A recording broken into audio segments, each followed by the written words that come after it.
Photo घे तिथून पूर्ण समोरून जाऊन फ्रंट मधून नाही का कसं काय समितीने एवढ्या लोकांना आतमध्ये घुसू दिलं.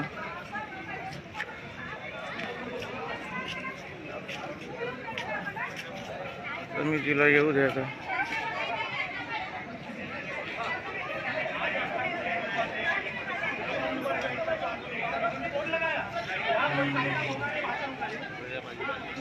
घे घे चांगलं व्हिडिओ शूटिंग करू. आज नाही खरं हे समितीची ना पुरी एक करायची आज. बोल म्हणजे आपण बोलत नाही ना त्याचा फाईल.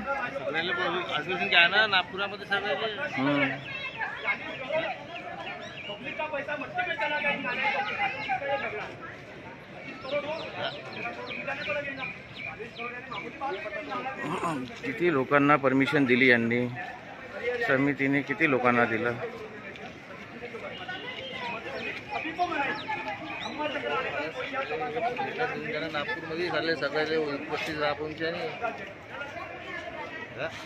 सर्वांना क्रांतिकारी जय भीम मित्रांनो.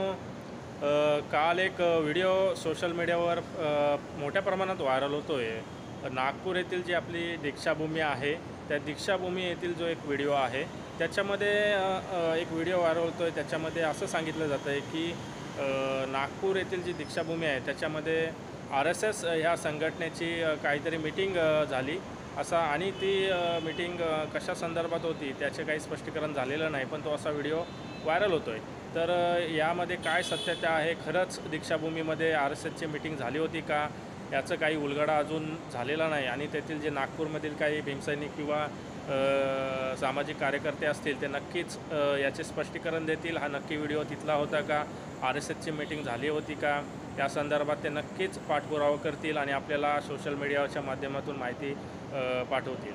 तर जर RSSची मीटिंग झाली असेल नागपूरमध्ये दीक्षाभूमीमध्ये तर हा खूप गंभीर विषय आहे आणि ही खूप गंभीर घटना आहे आणि ह्याला गांभीर्याने घेतलं पाहिजे. कारण गेल्या काही दिवसांपूर्वी सर्वांना माहिती आहे की दीक्षाभूमीवर अतिक्रमण झालं होतं आणि पार्किंगच्या आडून दीक्षाभूमीचं विद्रुपीकरण करण्यात आलं होतं.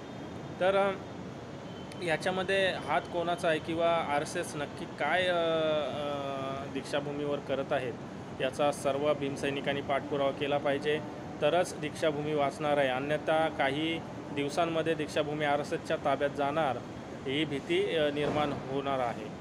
तर मित्रांनो, जी दीक्षाभूमी आहे हे पवित्र स्थान आहे. बाबासाहेबांनी तिथे दीक्षा घेतली होती. तर त्या अनुषंगाने RSSचे कोणतेही तिथे मीटिंग होण्यासाठी हे योग्य स्थान नाही. RSSनी वेगळ्या ठिकाणी जाऊन मीटिंग केली पाहिजे आणि तेथील जे राजेंद्र गवई आहेत त्यांना सर्वांनी फोन करून ह्या घटनेची माहिती विचारली पाहिजे की नक्की काय तिथं सुरू आहे. तर सर्वांनी ह्या घटनेचा पाठपुरावा करून योग्य ती माहिती लवकरात लवकर जाहीर करावी. आणि सोशल मीडियाच्या माध्यमातून जो व्हिडिओ व्हायरल होतो आहे त्याची सत्यता लवकरात लवकर तेथील नागपूर येथील जे सामाजिक कार्यकर्ते भीमसैनिक आहेत त्यांनी या घटनेची माहिती जाहीर करावी.